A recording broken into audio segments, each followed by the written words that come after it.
G'day everyone.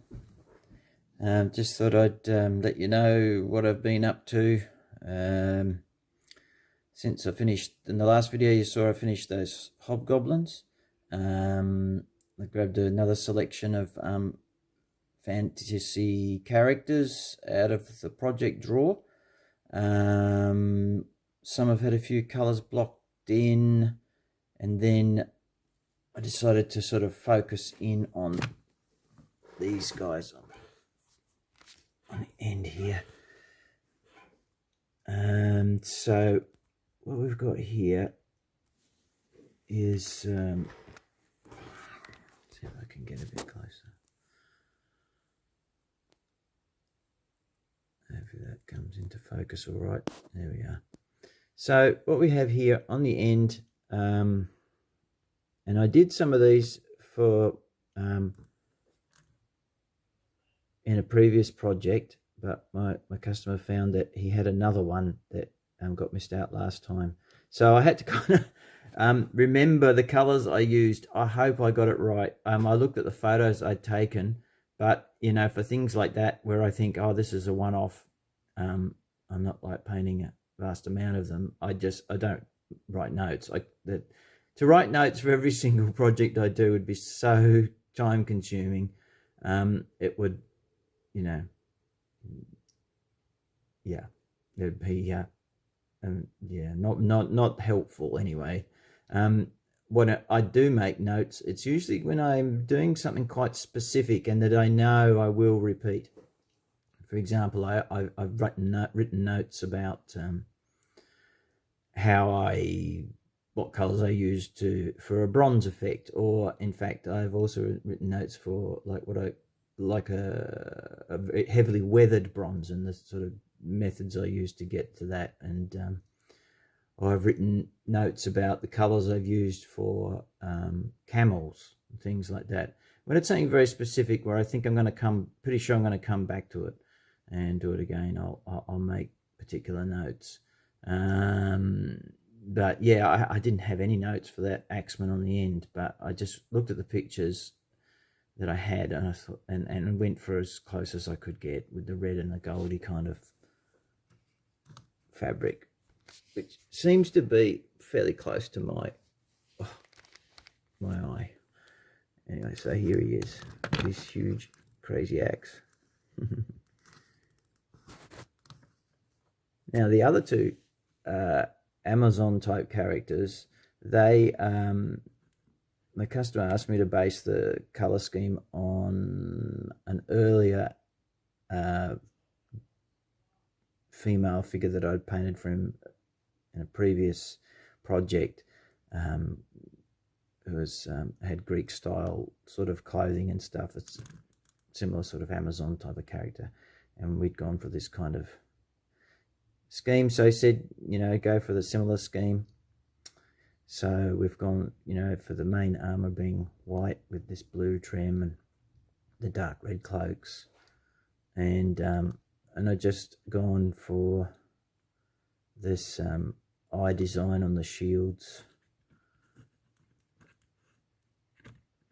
because yeah, sometimes it's really hard with Greek shields and things like that, where it's like, what on earth am I going to paint on there? I mean, you could spend for ages trying to come up with some intricate freehand thing, but the kind of, yeah, sometimes the more simple design is just as effective. And so these two ladies are from Bronze Age miniatures. The shield on this one came like this, it's slightly miscast, and so part of the edge of the shield was missing in the casting. But nevertheless, they paint up nicely. They quite characterful. So that's them.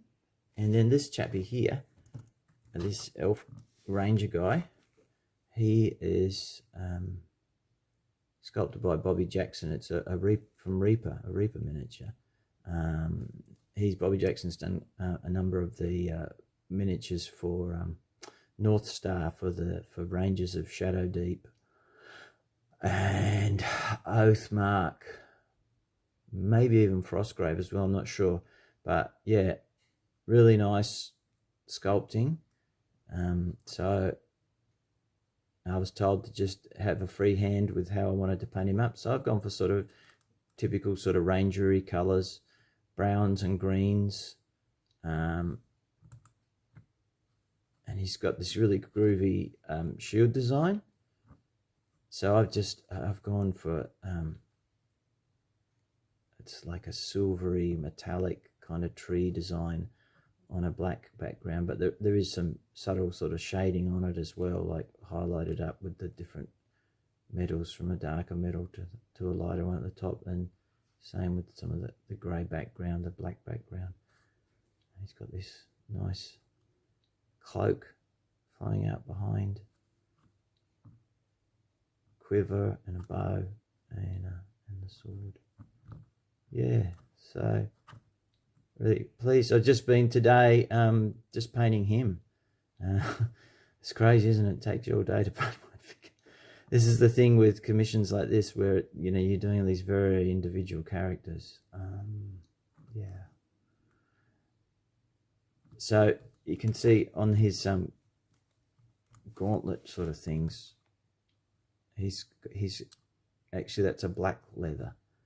But what I've done, with black leather, instead of highlighting it up with just plain it grey, what you do is you get some of the black and you mix in skin tone. You mix in a skin tone, like a mid-tone skin tone, to lighten it up, to get your highlights. That's a tip for you. That's how I do, highlight up black armor and stuff, because it is skin. It's just been dyed. So to look black, unless it's a strange fantastical beast that has black skin. So I don't know. But yeah, that's how I do it. And the brooch, the leaf brooch that he's got, is actually painted in a there's a scale 75 to this emerald green metallic color. So it's actually detailed out in that. So yeah. All right, guys. So yeah, the challenge will be for me to do these guys next, and like I say, it's very hard to do them as a batch thing, because these characters, these Otherworld characters here, got a lot of little fiddly details. So I've blocked in some colors that were sort of commonalities, like metallics, wood. There might be some other bits, hair. Yeah, ropes. But yeah, then it gets tricky. It gets tricky because, yeah, it takes a lot longer to do anyway.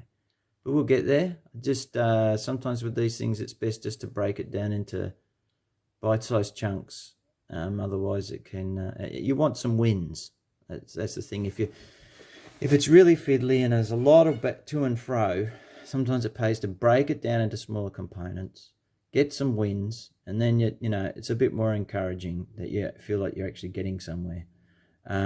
With more regimented commissions, where you've got lots of people in the same uniform with the same things, you can get your wins a lot faster. You're repeating colors, you're repeating shapes, designs, whatever, again and again. But when each figure is a different individual character, particularly if they've got unique equipment and stuff, you've got to break it down and try and give yourself some small victories. So and that's the approach I took with these. I first completed the Axeman and the two ladies, did those, and then today I just did the elf ranger guy. So we'll see how I get on. Maybe I can find some common colors on these other figures, and we'll see how long that takes me. All right, bit of a ramble there, but a bit of maybe an insight into my processes or my thought processes. But yeah, I hope you enjoy seeing them. Yeah, stay tuned for more. I'll hopefully I'll better take some more footage of this project as it moves along.